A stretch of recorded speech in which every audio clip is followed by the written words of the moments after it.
And like our spelunker says, we don't know anything about caves. We know less about the caves than we do the ocean and outer space, and we know nothing about that.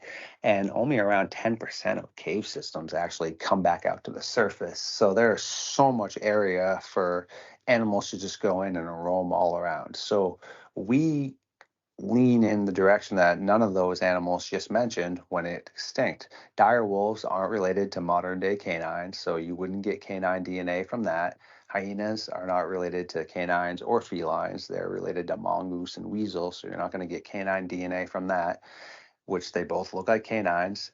The Dinopithecus is a giant baboon. You're not going to get canine DNA from that.